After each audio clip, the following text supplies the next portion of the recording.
5 kekuatan yang harus bisnis Anda miliki kalau mau sukses, apalagi di kondisi yang kayak gini.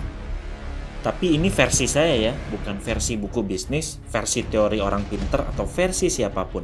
Jadi Anda boleh setuju, boleh juga enggak. So, nggak usah banding-bandingin kata si A begini, si B begini, dan seterusnya. Bisa jadi cara lain sukses dengan cara yang berbeda. Cara boleh beda, tetapi tujuan tetap sama. Ini berdasarkan experience saya dan tim saya dalam menjalankan bisnis mulai dari kamar tidur, punya 70 cabang, bangkrut, hutang banyak, dan bisa bangkit kembali. Alhamdulillah izin Allah saat ini saya diamanahkan Allah punya 50 brand bisnis, bekerja sama dengan banyak orang, full semua bisnis dijalankan tanpa hutang. Saya mencatat ada 5 kekuatan yang alhamdulillah bisa membuat bisnis saya berkembang saat ini. Kalau 5 kekuatan ini dipadukan dalam bisnis Anda, insya Allah bisa dahsyat. Kabar baiknya, Anda nggak perlu punya 5 kekuatan ini sekaligus, cukup satu saja, maka bisnis Anda punya peluang besar untuk sukses. Lalu bagaimana dengan 4 kekuatan lainnya? Kalau saya punya prinsip, lebih baik fokus pada satu kekuatan Anda untuk bisa melakukan banyak hal, ketimbang punya banyak kekuatan tapi hanya bisa melakukan satu hal. Lebih baik fokus pada satu kekuatan Anda untuk punya banyak bisnis, ketimbang punya banyak kekuatan tapi hanya bisa punya satu bisnis. Jadi bukan fokus ngurusin satu bisnis, tapi fokus mengasah satu kekuatan untuk bisa punya banyak bisnis dan bisa melakukan banyak hal. Selebihnya gimana? Berdayakan kekuatan orang lain. Bahasa lainnya adalah kolaborasi. Kolaborasi dengan orang yang punya kekuatan berbeda dengan Anda.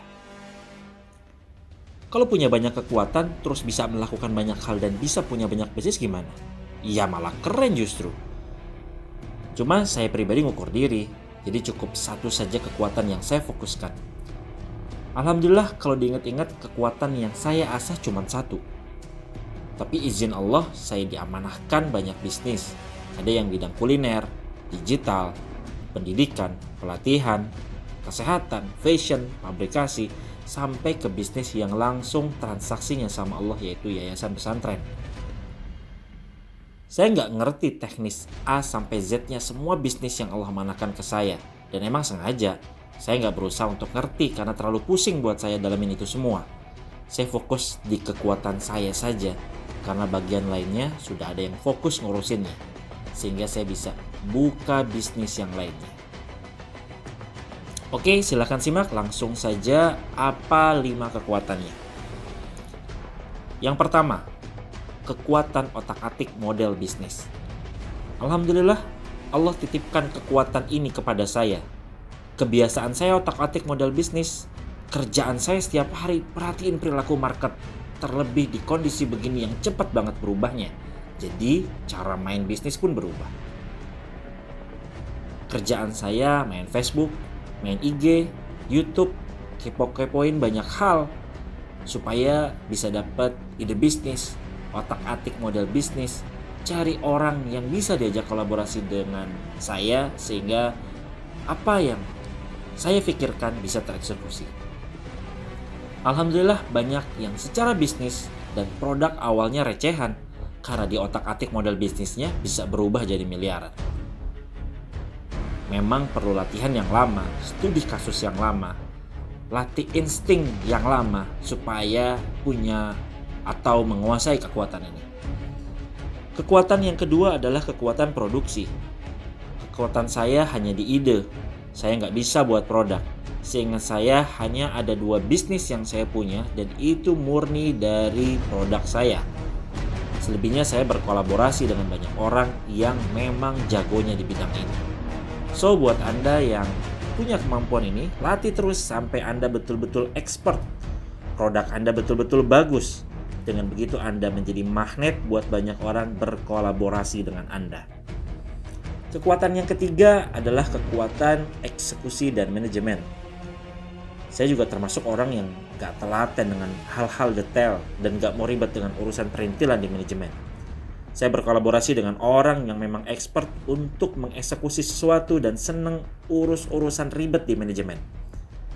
Tapi saya lihat lagi kekuatannya. Kalau orang dengan kekuatan nomor 2 punya juga kekuatan nomor 3, nggak perlu cari orang lain, cukup dia aja. Cuma pengalaman saya jarang banget yang begini. Biasanya hanya kuat di satu kekuatan. Kekuatan yang keempat adalah kekuatan digital. Nomor 1, 2, dan 3 sudah ada. Pertanyaannya gimana jualannya? Semua bisnis saya full dijalankan dengan channel digital marketing. Alhamdulillah di kondisi kayak gini, saya masih juga bisa jualan karena jualnya semua di online. Bahkan banyak bisnis saya yang boom saat ini. Saya termasuk yang nggak bisa eksekusi sendiri soal ginian. Apalagi kalau udah ngomongin promosi berbayar, ads, terlalu rumit buat saya. Ya tidak masalah, kita tidak bisa eksekusi, yang penting paham konsepnya. Banyak orang yang bisa kita berdayakan, yang jago di bidang ini. Alhamdulillah, meskipun nggak bisa digital marketing, tapi bisnis saya semua dipasarin secara digital.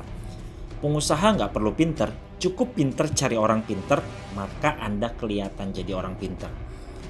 Yang kelima adalah kekuatan marketing dan selling. Sepengalaman saya, orang yang expert di nomor 4, feeling di marketing dan sellingnya kurang. Mereka memang cakep otak-atik strategi bisnisnya, tapi ngemas konsep marketing dan sellingnya kurang. Meskipun ada juga yang bagus. Kalau saya nggak mau nanggung-nanggung, jadi cari orang yang memang betul-betul expert dan mendalami bidang tersebut. Orang ini yang saya berikan tugas untuk kemas konsep konten, copywriting, sales script yang menjadi bahan untuk diiklankan oleh orang digital marketing atau yang sering disebut sebagai advertiser. Selain itu, orang ini juga bertanggung jawab terhadap konversi penjualan. 5 kekuatan ini, kalau Anda pakai di bisnis Anda, maka insya Allah hasilnya bisa dahsyat. Karena saya gunakan konsep ini di bisnis saya.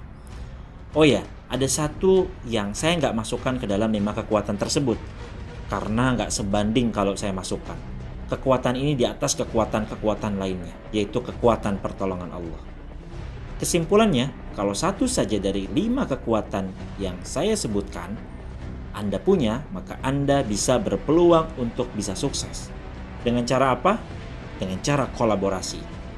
Sama siapa coach kolaborasinya? Banyak yang butuh. Yang penting kasih tahu orang Anda punya kekuatan apa. Kalau nggak ada yang nampung, saya siap nampung. Coach, saya tertarik konsepnya. Pertanyaannya, gimana permodalannya? Gimana cara timnya? Gimana supaya solid? Gimana bagi-bagi hak dan kewajibannya? Gimana cari ide bisnisnya? Gimana otak-atik polanya?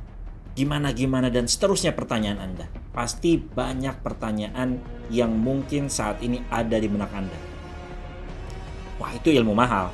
Hasil experience saya bertahun-tahun, hasil test and measure saya bertahun-tahun, banyak biaya belajar yang saya keluarkan. Nanti kapan-kapan di video-video selanjutnya, di podcast-podcast selanjutnya, insya Allah saya akan sharing perlahan. Pastikan Anda ikuti podcast saya, video-video saya.